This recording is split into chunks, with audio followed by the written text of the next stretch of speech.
want to introduce our wonderful speakers. So today we are so fortunate to have Carrie and Ron. Carrie is the Associate Director of Operational Excellence at the Insurance Corporation of British Columbia, a Crown corporation providing driver licensing and automobile insurance coverage to British Columbians in Canada. She has been part of ICBC's operational excellence practice for almost a decade and leads a team that supports integration of lean management practices, provision of lean training, and continuous improvement project support as an internal service provider. And then we have Ron, who is an operational excellence advisor at the Insurance Corporation of British Columbia. He helped formulate the continuous improvement theme as a part of the corporate strategy over 10 years ago and has remained active in the program ever since. Working with all areas of the business, Ron assists in sustaining continuous improvement through coaching and supporting leaders, training and leading improvement initiatives. And with a background in technology and process improvement, the tie into lean and lean management opens a connection to new thinking about the work and learning how to improve improvement every day. That's awesome. All right, well, I am happy to now turn it over to Carrie and Ron. The floor is yours. Thank you very much, Talia. Let me just share my screen here.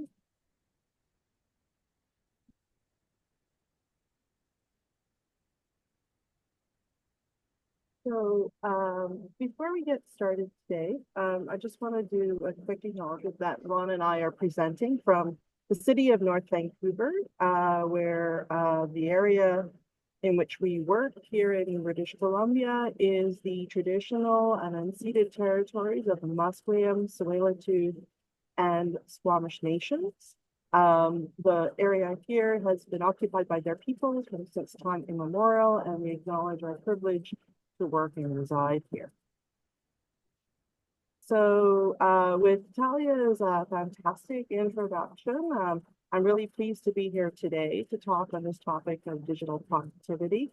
This is something that's been very top of mind for us and our team as our organization has pivoted to, really embrace sort of some of the M365 capabilities and figure out how we can best optimize that. And so we'll share a little bit of our experiences. Ron, did you want to say a couple of words?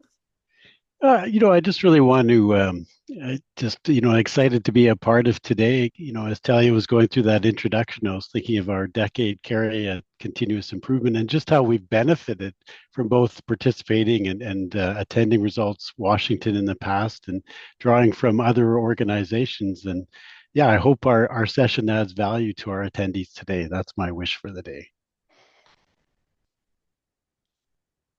So as we indicated, the topic for today is really about digital productivity. It is part of sort of an area that we're sort of working in right now. We are really presenting in the spirit of idea exchange and collaboration. We don't put ourselves up there as sort of the experts on this, but we want to kind of share some of our thoughts on this and some of our approaches that we're thinking of using, and perhaps share a bit of a case study. We'll take questions sort of at the end, and with much further ado, kind of dive into the topic. Hey, real quick, Carrie, so sorry to interrupt. Just wanted to let you know there's a couple people that have mentioned it's kind of hard to hear, so I'm not sure if maybe you can, your mic is just a little lower than Ron's, so maybe if you can turn up your volume or move your mouthpiece a little closer. Okay. We know you got some good stuff to share. Now? Say it again. Is that a bit better? Can people hear okay? Yeah, that's a little better. Thank you. Okay, sorry about that. So when we talk about digital productivity, we're really talking about not any kind of specific function or process, but the common operational routines and rhythms that really glue our teams together. And, these are things like how do teams communicate and align on plans, issues, finding better ways of working, how we keep track of work progress, and also how we connect as a team in terms of individuals, both formally as well as socially. And in our organization, what we have found in the quick pivot to moving this work into the digital space is that despite the fact that, after several years, things are working, it is working less than ideally. We're not entirely efficient or always effective in this space. And in a way, we could kind of call it a type of sort of digital mire, this sludge, this complexity that in this quick movement, we've perhaps made some of this digital workplace a little bit more complicated, a little bit challenging to navigate. And so we're going to talk a little bit around how we can perhaps make this digital workplace a little bit more productive. So, when I talk about the digital mire, the sludge that we talk about, what we're really thinking is put ourselves in the context of the friction that kind of if we encounter day to day in these regular operating rhythms and routines. And we kind of think about sort of perhaps even a new team member that's joining our organization. Like, how do they feel when they go into the digital side of our workplace? And it's like, does it feel more like image A, where you're getting where you need to be, but it's a bit chaotic. It's not always entirely clear where to turn, where to find things. You're not always confident that you found the right information, and you might even sometimes find yourself, after the fact that you've recreated something that somebody else has already developed. Or is the workplace more towards image B, where it's very well organized? We are all able to focus on the value-added work, and then the digital work environment is an enabler. It doesn't get in the way. And so as we've gone around the organization within the different departments, we do get a lot of feedback that despite the fact that people have pivoted well into this digital workplace and things are getting done, it isn't quite that efficient. So I'm kind of curious, for the audience here who's joined us today, I'm kind of curious, where are your teams and your organizations at? I mean, certainly we're here on this learning journey and would love to kind of know whether this topic resonates with you. And if you're kind of more towards that image B, we'd love to hear from you in terms of what's worked. So we do have a QR code in the top corner. Please scan that. And I believe Ron's going to drop the link in the chat. And perhaps if you want to just select, like, are you more towards A, or is your organization more towards B? And so I'll turn it over to Ron to perhaps share those results.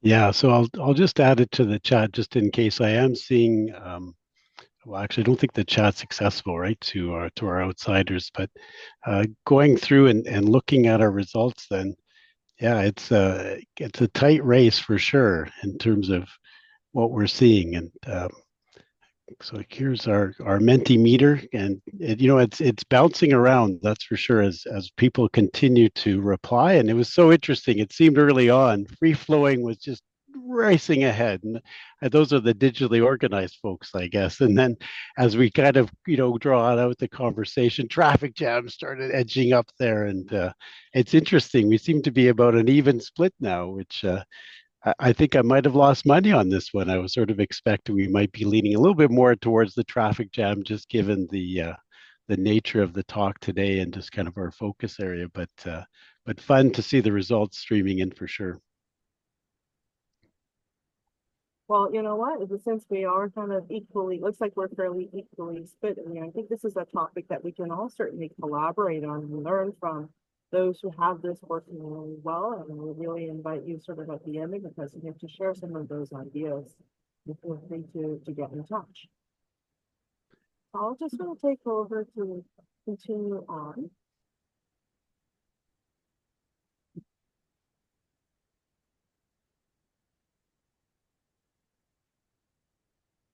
So, as I said, like, some people find this very easy. And then it is certainly for our organization, we have struggled with this a little bit more. We've had a lot going on in our organization and in our marketplace. So, just some theories for, at least for us, why has this been sort of perhaps a bit more of a struggle in getting sort of that high level of efficiency and effectiveness? So one was just simply the speed of change.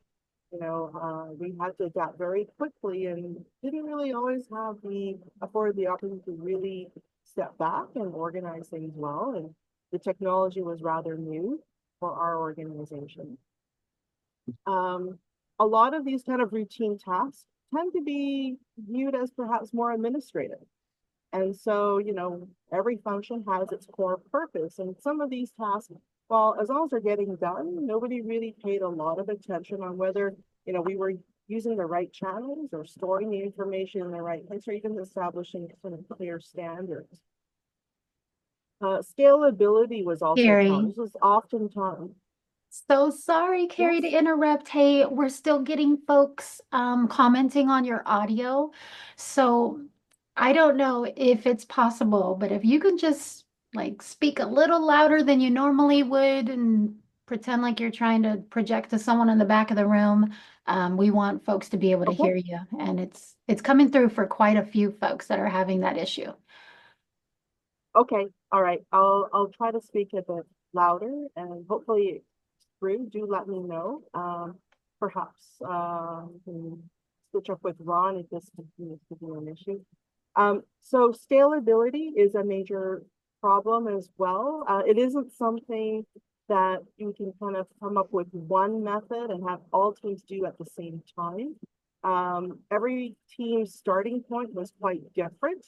Some people were already well organized, so moving to the digital environment was quite easy. Others, this was a dramatic change, and they were really quite unprepared, and there was no one-size-fits-all solution or approach that worked for everyone. And then I think just being a digital work environment, it does take more intention to see the waste. And so how do we give people time and space to really step back and take a look? So I think these were some of the struggles that our organization faced in kind of optimizing our digital workplace. Now, what is the opportunity cost to this? So like, why would this matter? Right? So we're losing a little bit of productivity in small ways, but it's not huge. But to me, that is sort of the tip of the iceberg. The real opportunity cost is really the things that go undetected or perhaps are more challenging to measure.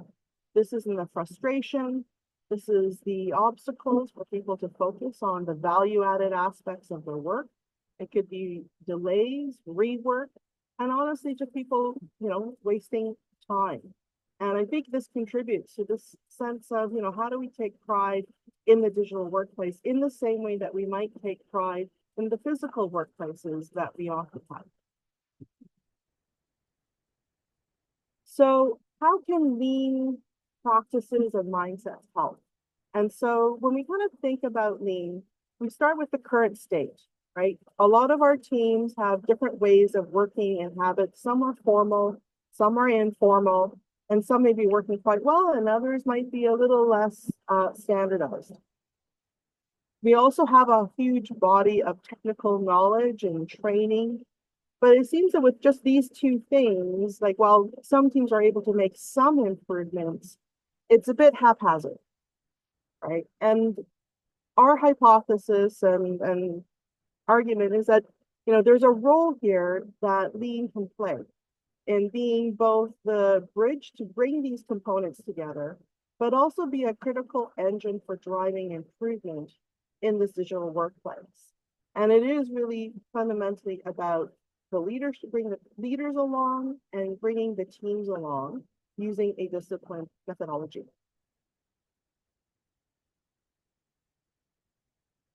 When we think about the role of leaders, we think it's absolutely critical. Improving the digital workplace cannot be simply something that people do off the corner of their desk. Or the technical skills training cannot be something that, we just leave it to individuals to improve upon. If we start to shift the mindset to think about the digital workplace as an extension of standard of work or, the way we work, leaders need to really take ownership of this and take accountability and play a critical role as facilitators to help define which problems the team should solve and really coach the team in the problem-solving exercise to move them forward. Some of the critical things that leaders can do, that really is making sure that the team doesn't panic. right? It's not an emergency immediately. How do you pace yourself around the change? How do leaders create space and facilitate creating space for the team to reflect on what's working, what's not, what skills need to be built, and when should this be done relative to other priorities or projects that the team might be taking on? It's about also having a steady pace of change, of moving slowly but surely in incremental improvements and building that momentum and discipline. And then it's also about creating the breaks and celebrating those successes, and then playing a key role in how we sustain changes. And lastly, leaders play a key role in getting help for the team. Whether it's, looking to other organizations for best practices, asking for resources, or frankly, if the team is leading, leaders can play a key role in sharing their best practices with other teams to give them a head start. So in the end, I think as we think about the role of leaders with lean methods and engagement of teams in the work of problem solving, we can do a lot to improve the digital workplace from a productivity standpoint. I'm going to turn it over to Ron now to share a story around sort of some of an exercise that we did with one of our groups. So over to you, Ron. Yeah, thanks so much, Carrie. And, I'll just open by saying, well, personally, I've done a number of projects. I don't think any have given me the level of satisfaction as this one, as we worked with those leaders, Carrie, that you referenced, and just seeing their growth through this particular project. So, I got to do my best to capture that as we spend time together, but certainly look forward to ongoing dialogue with those interested either after the conference or other forums. Um, so over the next 20 minutes or so, what I want to do is walk you through the business area, provide some context of what they do. So you've got that kind of picture. And next we'll look at their current state and just kind of the digital challenges that they were experiencing. And from there, I'll share our approach and how we tackled the problem and align that back to the concepts that Carrie's really shared with us.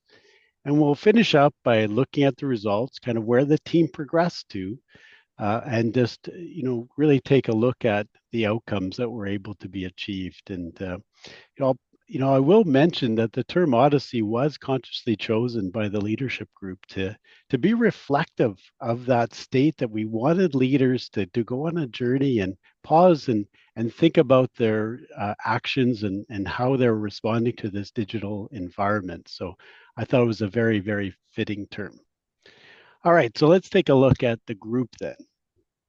So on the next slide, I've just got some overviews for you and some numbers to start giving you that context.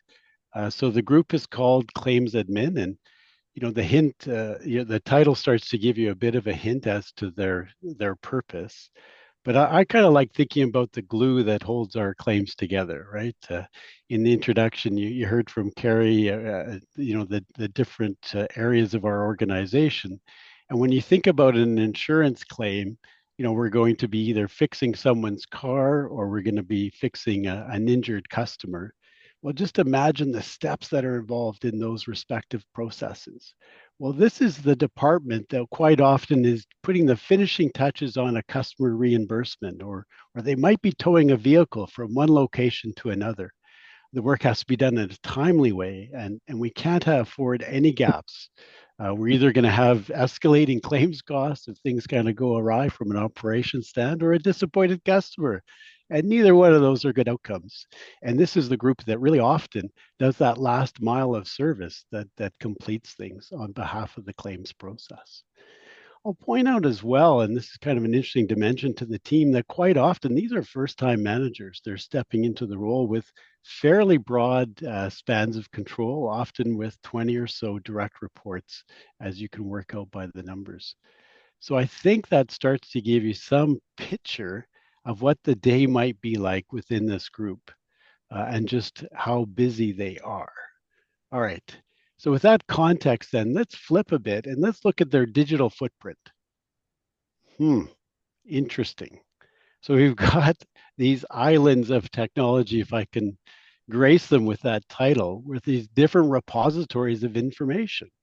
They've got OneNote, well, in fact, 160 different OneNote folders distributed across the various network platforms. Well, in files, well, you can see for yourself. And I want to be clear here. I'm talking about the operational control data. I'm not talking about the data that goes in our claim system that's well structured. These are just meant to be things that help the leadership manage the everyday. Well, what happens in this type of environment? How do I even find the information that's going to help me either make a decision or assess what's happening within my operation? And what we saw in our current state is that because it's very time consuming to find certain information assets, we decide to recreate them, right? And I don't know if you've seen other departments in that kind of cycle where instead of reuse, we're actually getting new digital assets being created. Well, and that's just going to put more fuel on the fire, isn't it? As we go through and create these different pictures of what's there. So they're in quite a state. The digital quagmire, I think that was the phrase you used, Carrie, is alive and well as we think about our current state. So let's move on then and just spend a bit of time reflecting on some of the root causes. Why might we be in this position, right? What are those sort of key attributes that are happening that are leading to this current state? Well, I'm just going to use a very traditional fishbone here and just highlight some of what we landed on. And I think the machine, the software, the tools we have, I don't think they help us, to be honest. It's not always that the capabilities of the software are there in front of us. It takes some effort. It takes some doing to get your skills into a place where you can actually take advantage of the machine. And they certainly don't help us with kind of signals of where things have gone a little bit off track or where something is necessarily not adding value. So that's kind of root cause number one, that we're just not getting those feedback loops perhaps that could help us, right? Thinking about the measurement and what we ask our leaders to do, this is not on the scorecard. It's not something that was part of our performance management system. Now, it's not to say that that's all leaders do. They don't sort of religiously follow that performance metric, but it's certainly a bit of a blueprint for what I'm going to focus on. And if we don't have anything there, if we don't have that feedback loop, well, what's going to happen there? How's that going to kind of help us, right? And how does that align our leadership to some of these, ways that we want to manage our digital assets? Material, yeah, enough said on that. Clearly you could see from the file count that there's a high percentage of just out of date information that's just clutter, that's just sitting there. And I think you used the phrase sludge, Carrie, and I just love that visualization that we just create this sludge that draws us down. And that's certainly part of the root cause. Our methods, you know, like so many things in lean, the discipline that's required here comes to the fore. But we really need to make sure that we've thought about what are those routines and practices that we need, and make them kind of a conscious choice so they do become our standard of practice, and something that we're really doing on an ongoing basis.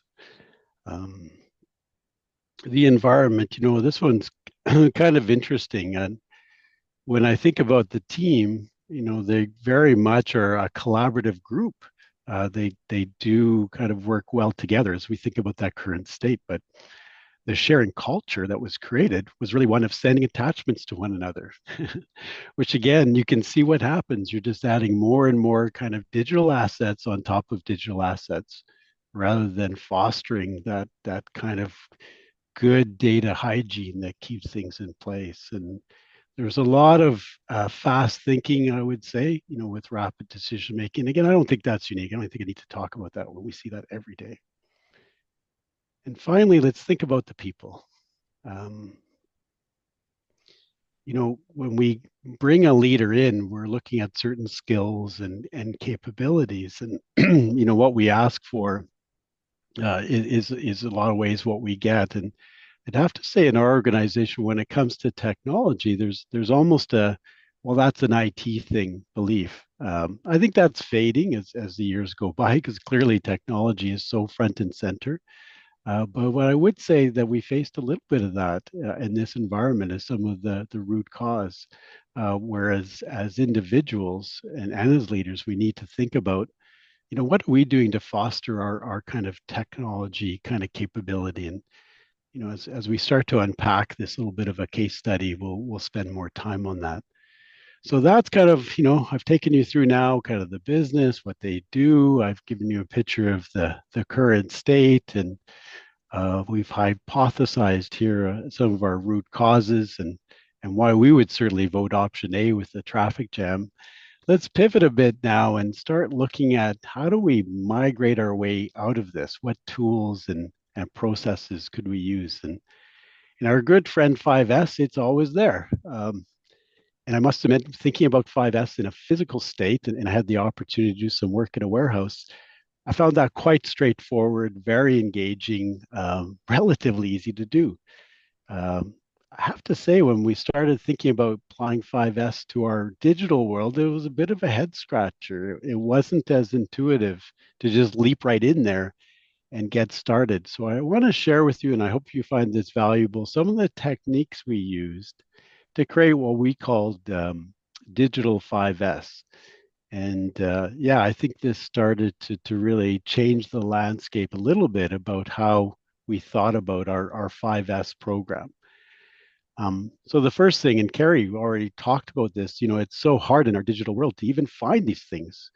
So we actually created a bit of a PowerShell script that would go out and look at all the different network areas that we have, and it would simply count and return the count of OneNote folders for us. And that's how we got to find that there were 160. And this is just a great tool and something that I would certainly encourage in any sort of digital 5S is being able to get kind of this scavenging, if you will, of what's out there in your particular digital footprint, and really starting to understand it and what's there. Because certainly a tool like OneNote, these might be inactive and nobody's actively, kind of connecting to them. But of course, they're still part of our digital clutter. They're still out there in our digital environment. So that worked quite well for us in this particular instance. We did use the conventional green and red tags and simply label digital assets accordingly. And I really like this part because there was some apprehension to deleting things. I don't know if you experienced that in your own business area, but we're pretty good at keeping things pretty much forever, I think is our corporate standard.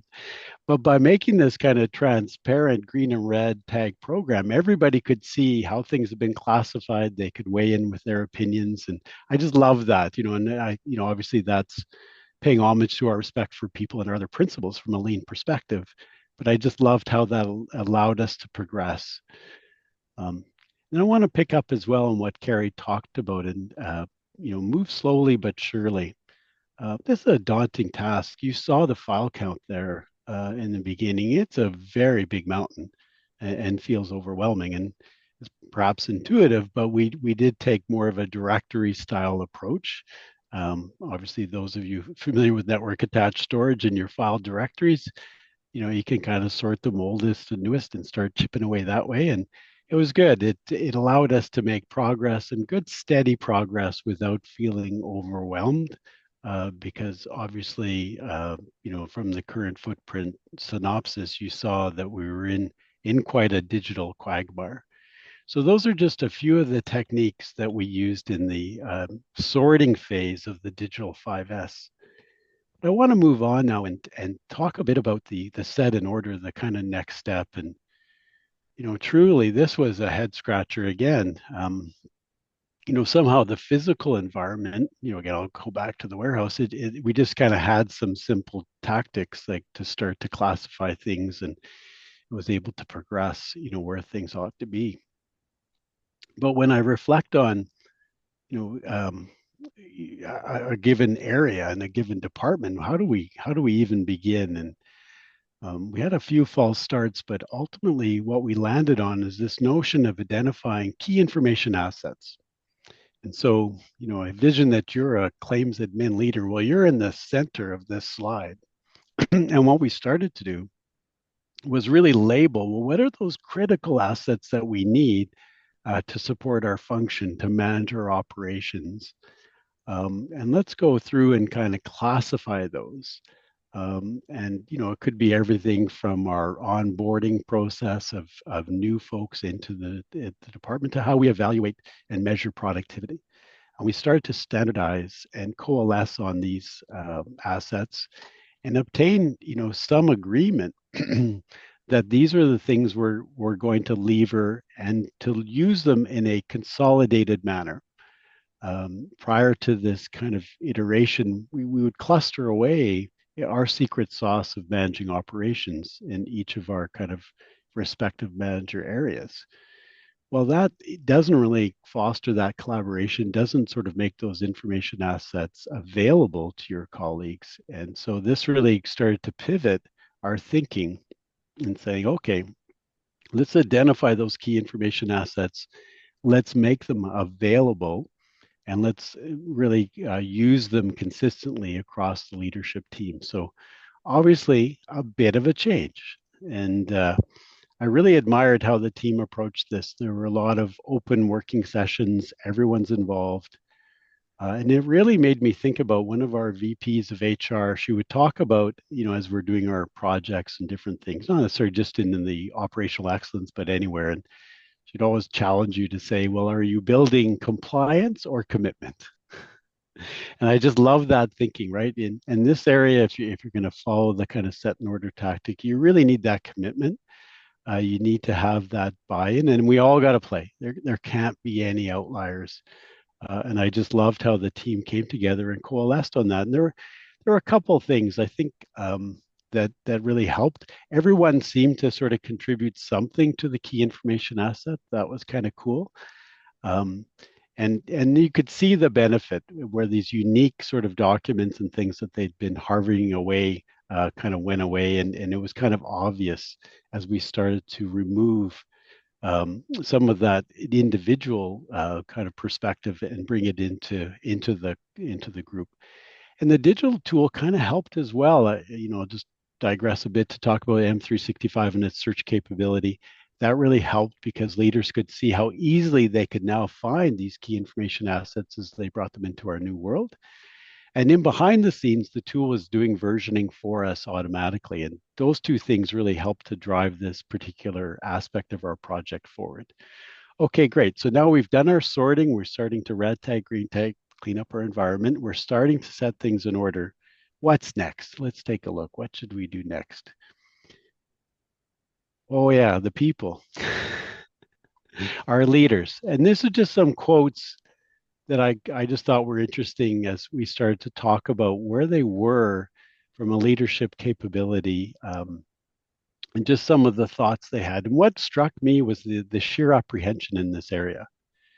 They're kind of comfortable with what they knew and what they could do, but a lot of apprehension about expanding that or adjusting to perhaps some new practices. And yeah, I dare say if we actually spend time with our leaders in our business areas, we might start to hear this sort of conversation.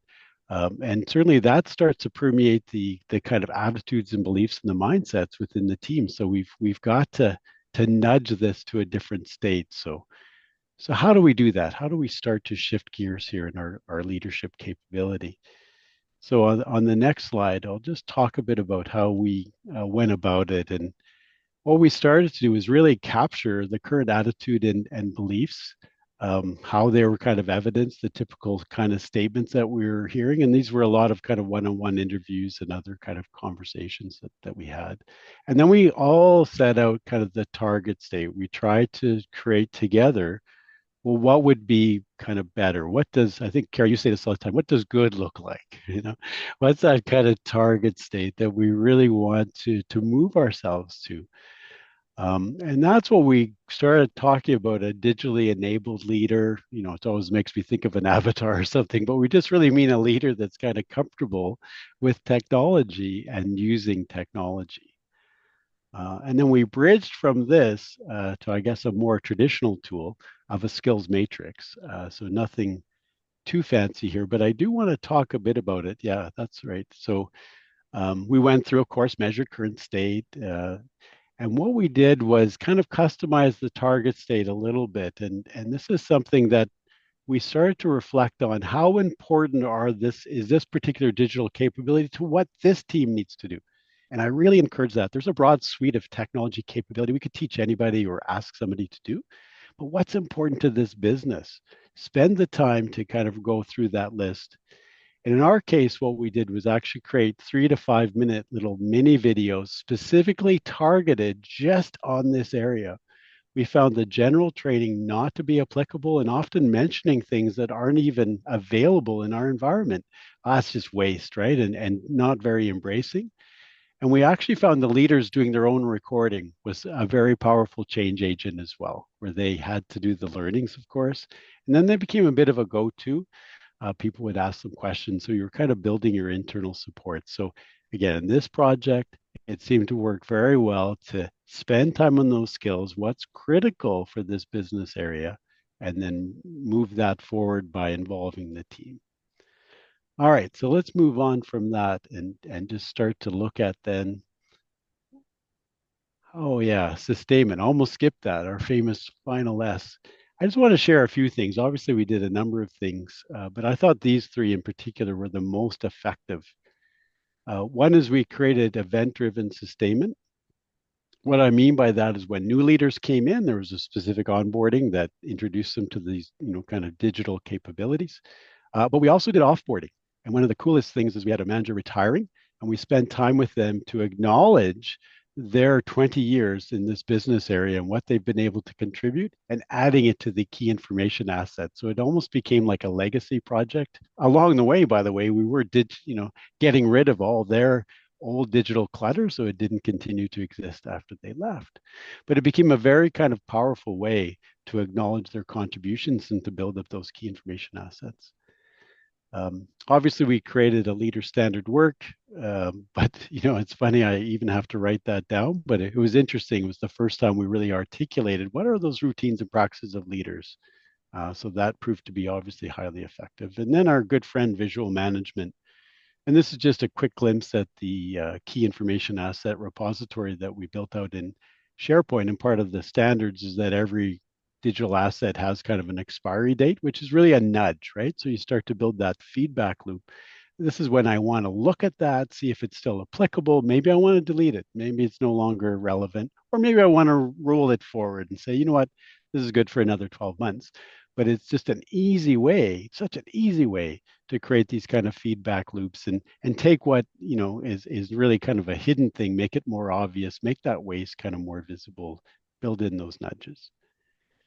So that's our tour of the claims admin kind of digital odyssey, and where did we get to? And we're not done yet, but just reflecting on those numbers, you can see it for yourself, and really stunning work where the teams really trimmed down their digital clutter. We're starting to leverage those key information assets. They can actually find things, a breakthrough, and they're not in this endless cycle of recreating their digital assets.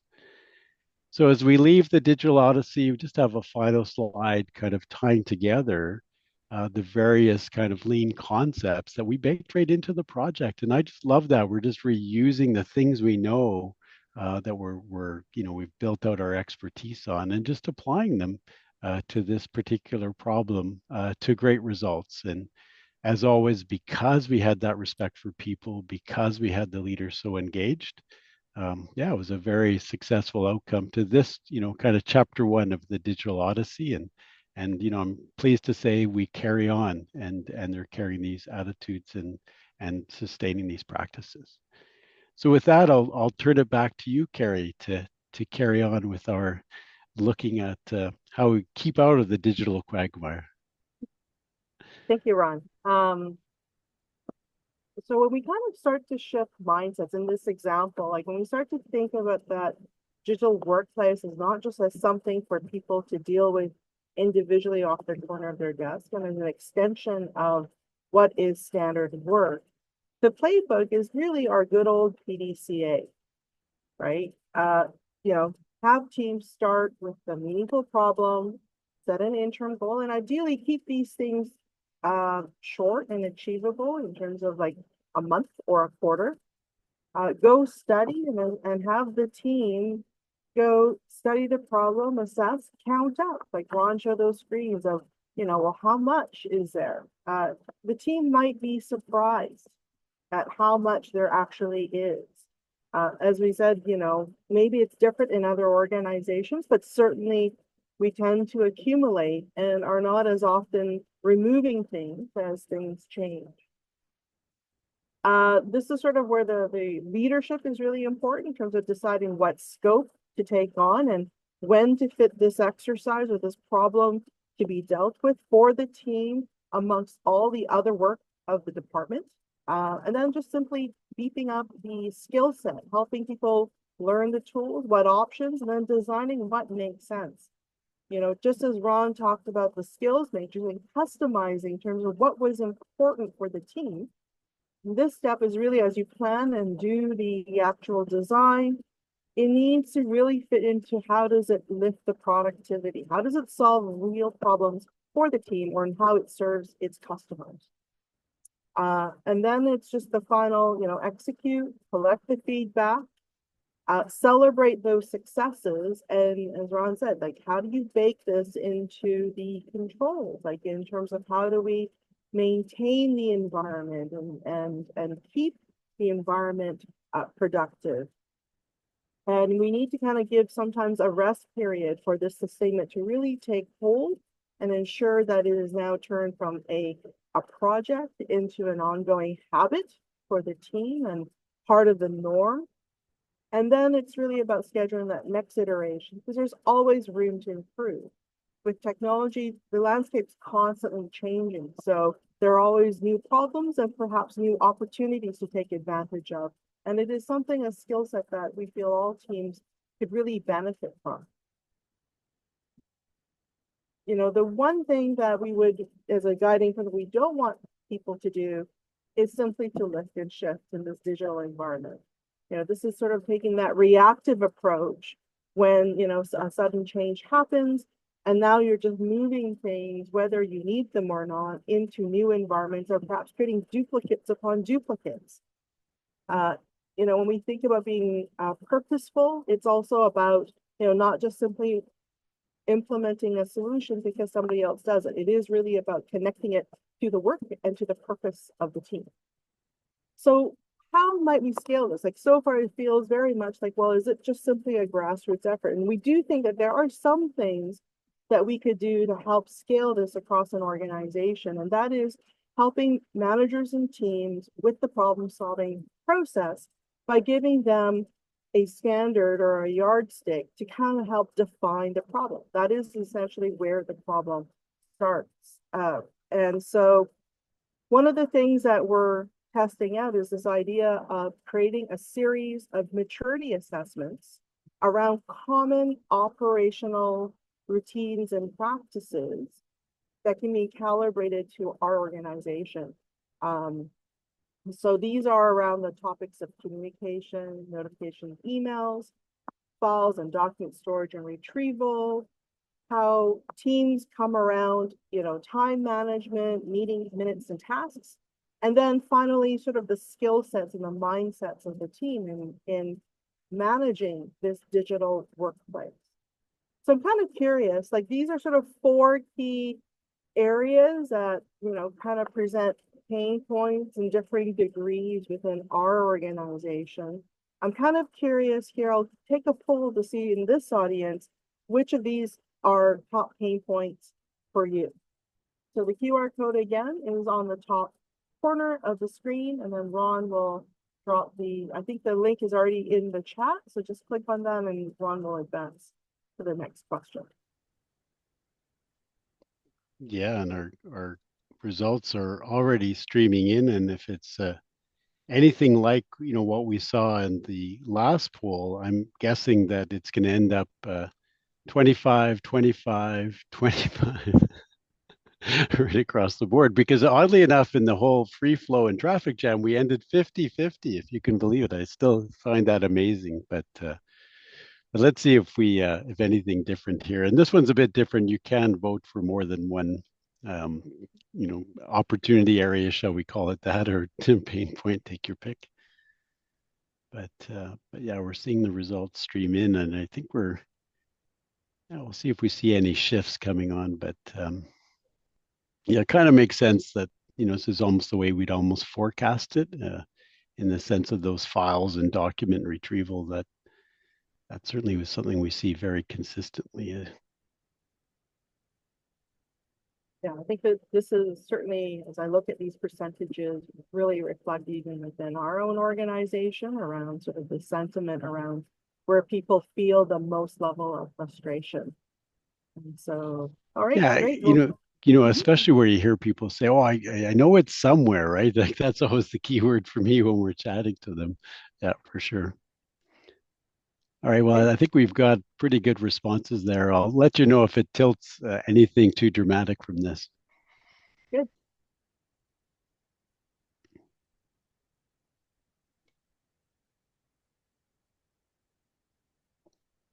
So as we kind of think, so you may be asking, well, what do we mean by this maturity assessment? So let me kind of dive into one, and I think we'll dive into the theme of sort of that document management retrieval. And the idea is to develop for your organization some sort of common yardstick of, what is strong practice to what is weak practice. And this can be different for every organization. And so while we do want to respect managers and their teams to give them the latitude to pick their own problem, we can help them by giving them a common gauge, something where they can say, where am I now? And where, as a team, do we feel we should be? And this kind of perhaps gets the dialogue going around where their focus should be in terms of improving their digital workplace.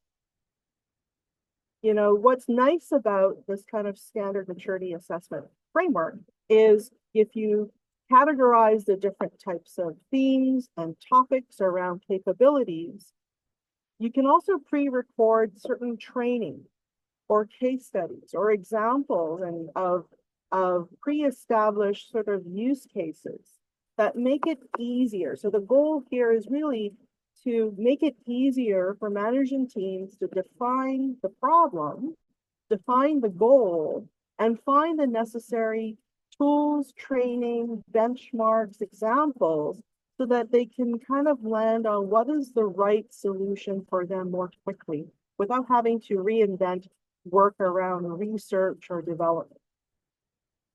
And so, the idea would be to create different types of maturity assessments on these different areas, and then kind of create a scale and then package the information so it's part of that playbook for problem solving.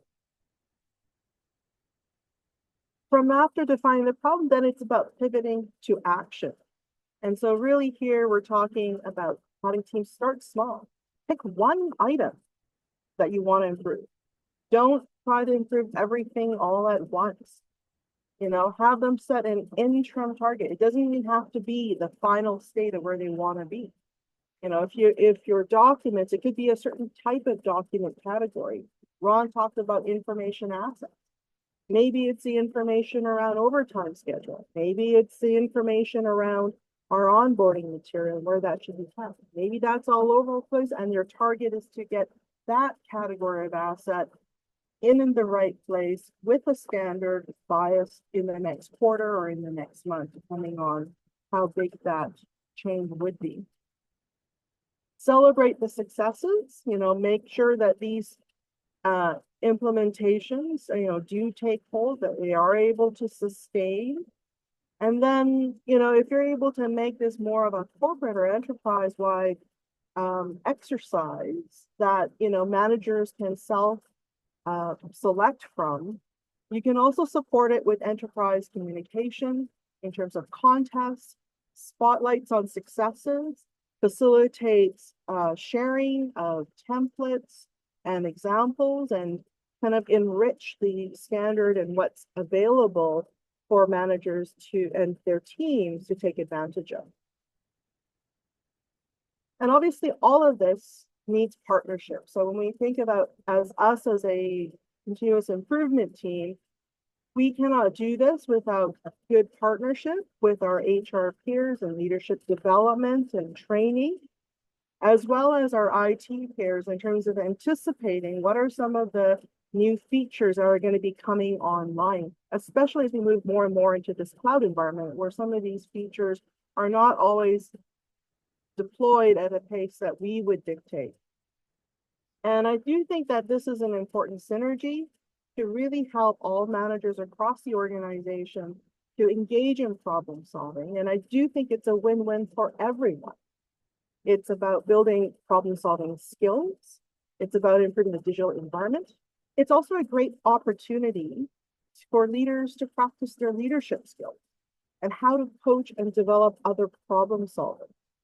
And as a byproduct, we're also helping to simplify and standardize our whole IT environment. You know, while storage is not super expensive, it does eventually cost money, and all that clutter of, you know, files from time immemorial, at some point we do need to let them go. So with that, let me close our talk today. I think, you know, the prize here is really about the excellence and pride that people can have in the digital workplace in the same way that we have pride in our physical workplace. Be that, you know, we have pride, whether it's an airport, a factory floor, a DMV, you know, we take care of, you know, having things arranged in a way where it's easy for people to work and to navigate. And I think it's about bringing that same kind of mindset to our digital space and be very intentional about how we improve that space. I really feel that, you know, by doing this, we really set up our organization for continued excellence. It's about, you know, helping build those problem-solving skills and the technical fitness of our organizations, because the technology landscape will keep changing. So with that, I'll just open it up for any questions. Thank you so much, Carrie. That was awesome. Carrie and Ron, we do have some good questions in here, although just a little bit of time. So real quick, someone asked, where did you make the documents available? Did you move them to SharePoint or an intranet website? And if so, did you organize them by topic, or you attempted to use Persona and organize by role and need? Yeah, I'll take that one. I think they're, you know, respecting our key information assets. And what we decided to do is just a very general classification in a SharePoint library and use search to harvest what was of interest and really train the leaders to use search. And so far, that's been working very well, rather than trying to spend too much time either on, you know, the further information classification breakdowns. In our case, we don't need personas. They're all kind of the same individuals, the same one. But I think going forward, and poor Carrie's heard me talk about this at length, the power of search is so overlooked within organizations. I think you're really onto something, but maybe I'll end my answer there. Awesome. I'm going to try to squeeze another one in. Somebody said, wow, this is so amazing. Our agency is 4 years into migrating M365 into virtual workplace, and we still struggle to gain buy-in from people, and skill competency is low. So can we do something like this 4 years in? I would say we are 4 years in and we are attempting to do this. So welcome to the journey and happy to work together on it. Wonderful, thank you. And then I'll just squeeze this one last one in because I think this is super important. So it says, how would you celebrate folks in a remote world? Usually when we're in the office, we do little parties, cakes, and some type of recognition ceremony, but how do you really do that in a digital world?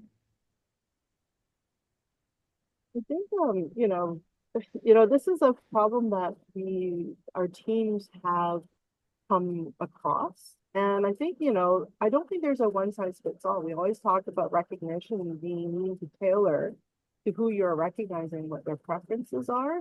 I think in our organization, our HR team has tried to collect sort of, the stories of what's worked. And I don't think it's something we can kind of tell people because it's really up to them now to know their team. Mhm. right? And so the best we can do is, collect up what's worked for different managers and put them in an inventory. And we've had creative stories where managers say, for remote work, like they've ordered like Uber Eats and they kind of set up time and instead of meeting in the lunchroom in a common location, they kind of go do that virtually.